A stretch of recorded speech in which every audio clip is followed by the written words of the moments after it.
Looking at the year at a glance, I've arranged my units to cover three types of 2D design. Usually students who take my classes will eventually take AP 2D design. I've designed Year 5, or the 10th grade year, to build up 2D design skills and follow the MYP guidelines as far as using criterion, all four of them twice in the course of the year. I've also divided up the knowledge that students will acquire about countries around the world.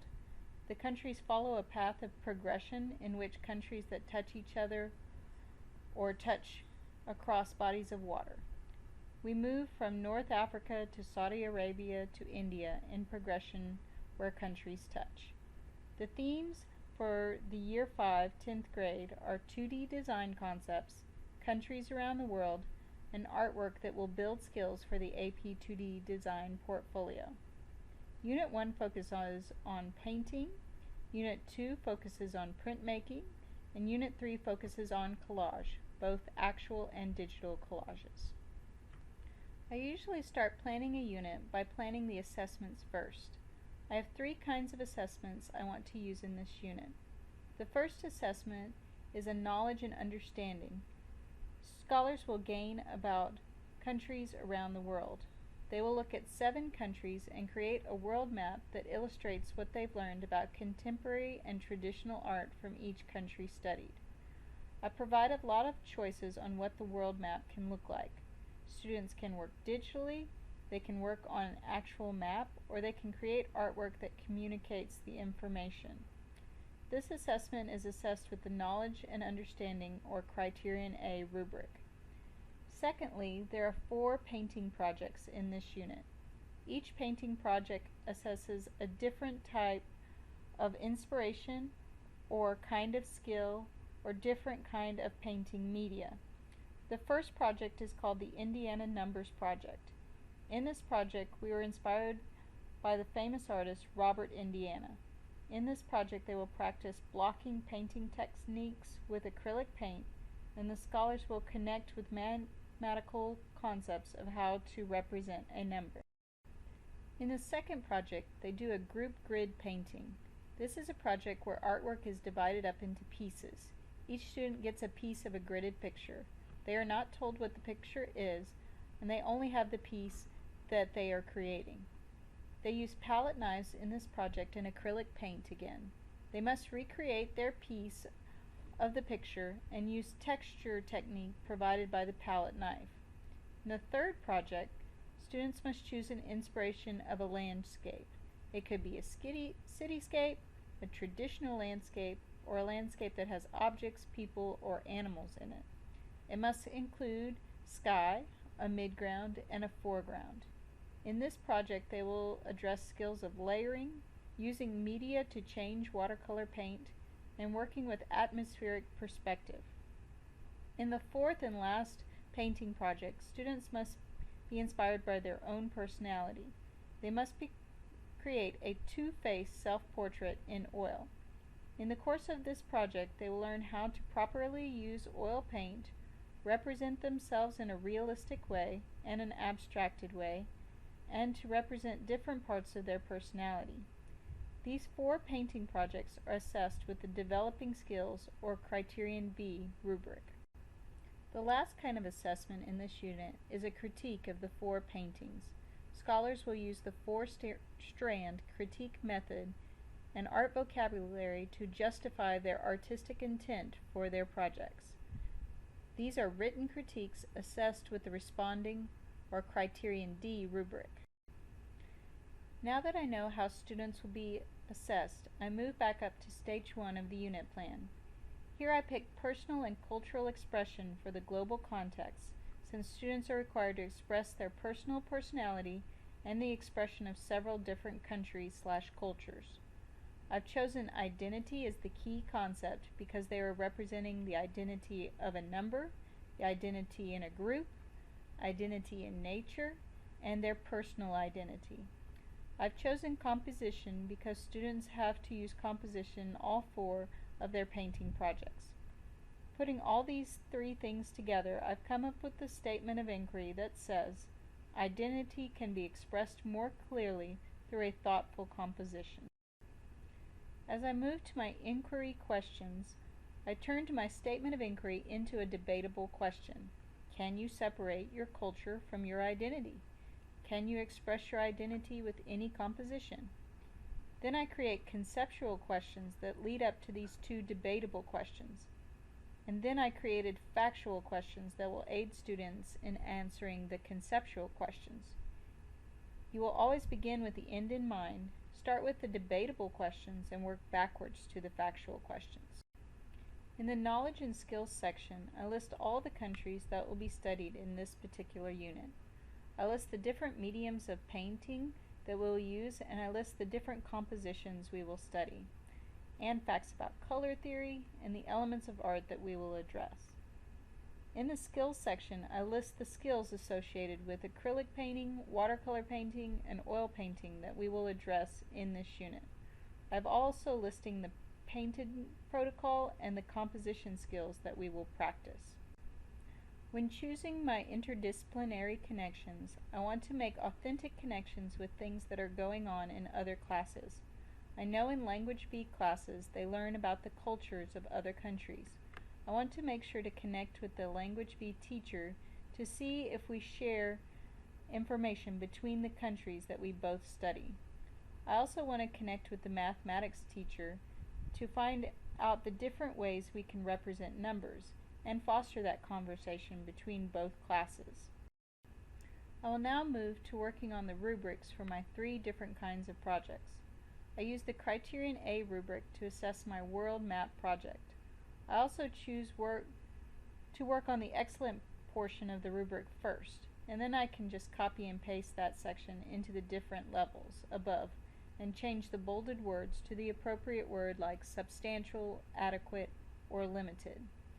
To be considered an excellent world map, students must show knowledge of the 7 countries that we study and produce excellent illustrations, and they must show the location of each country on the world map.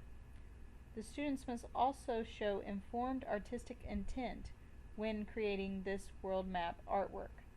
I once had an artist use a color code with the different countries, and then created colored borders around her illustration so you could clearly see which illustrations went with each country. I had one student create a PowerPoint presentation where they used the area on the map as the background and put their illustrations in the foreground of the PowerPoint slide. The second rubric is the responding rubric. This will be used for the written critiques of artwork. This rubric was created in collaboration with several art teachers several years ago. In order for a scholar to have an excellent critique, they must use vocabulary with power, depth, and insight in all parts of their writing. They must effectively reflect on the intent of their artwork, express investment in the artistic process. They also must have shown some evidence of curiosity and risk-taking, an excellent use of all 4 parts of the critique method: description, analysis, interpretation, and evaluation. They must provide detail in their descriptions, differentiate between description and analysis, and effectively use working knowledge of the elements and principles of art in their analysis.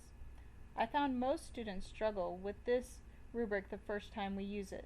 Because it will be assessed 4 times in the unit, you can make do-nows and exit tickets that focus on skills and reinforce them as you move through the unit. The second rubric is the responding rubric. This will be used for the written critiques of artwork. This rubric was created in collaboration with several art teachers several years ago. In order for a scholar to have an excellent critique, they must use vocabulary with power, depth, and insight in all parts of their writing. They must effectively reflect on the intent of their artwork, express investment in the artistic process. They also must have shown some evidence of curiosity and risk-taking, an excellent use of all 4 parts of the critique method: description, analysis, interpretation, and evaluation. They must provide detail in their descriptions, differentiate between description and analysis, and effectively use working knowledge of the elements and principles of art in their analysis.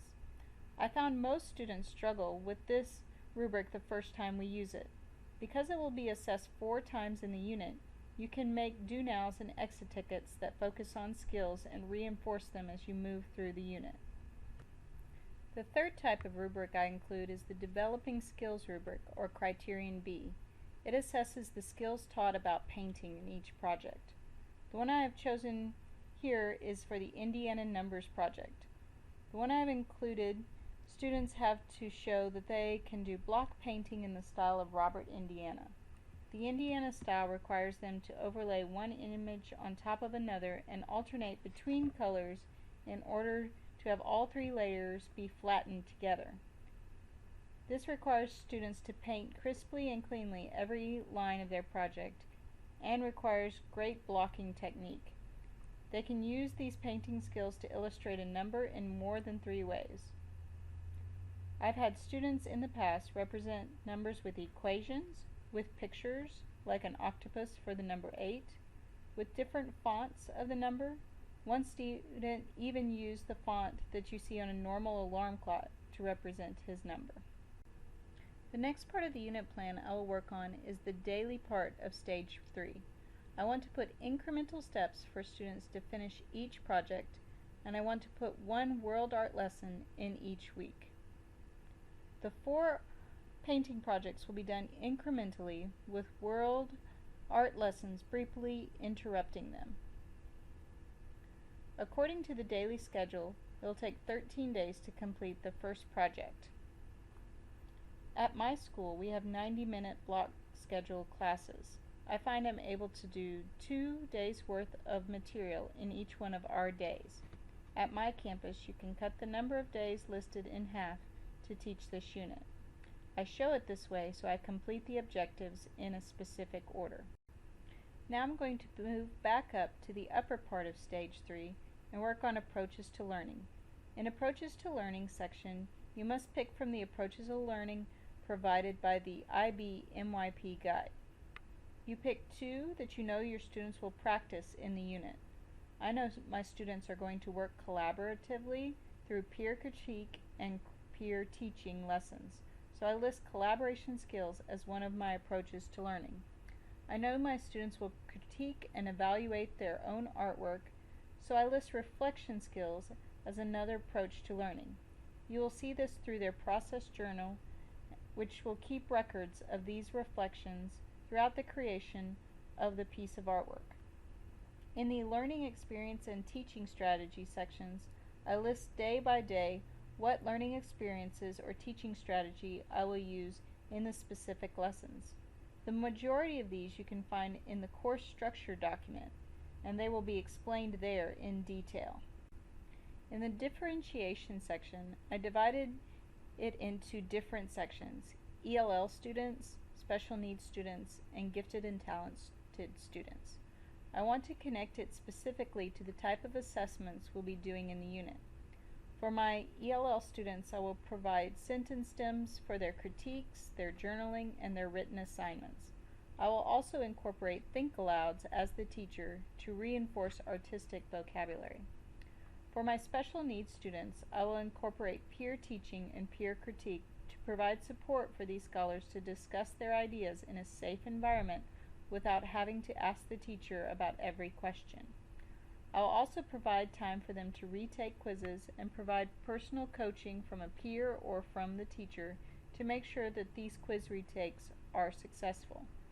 Scholars can also redo activities that increase their skill and practice. They can have extra time to finish projects during tutoring. For my gifted and talented students, I always want to push them to pick a really rigorous task based on their particular skill. I also provide them with ways they can create multiple versions of each project, including a digital media version, to extend their learning. I do this with the So You Think You Are Done box. They draw a slip of paper out of this box, and it has an extra challenge for their project. They complete the extra challenge in a digital version of that project. In the formative assessment portion, I take all the assessment summaries from each lesson and copy and paste them into this section. That way my formative assessments are specific to the unit. Formative assessments are always given while students are forming the information.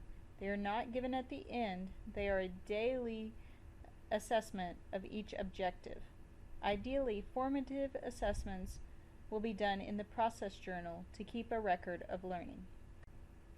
Finally, I'm going to go to the reflection section of the unit. I'm able to fill out this section a lot because I've taught this unit multiple times. If you teach this unit, you will want to reflect prior to teaching the unit, then midway during the unit, and then after you finish the unit, you'll want to do the after the teaching the unit questions. There are guided questions for this section. Think about your missed opportunities for interdisciplinary connections. Think about your missed opportunities for approaches to learning and utilizing formative assessments to reteach concepts.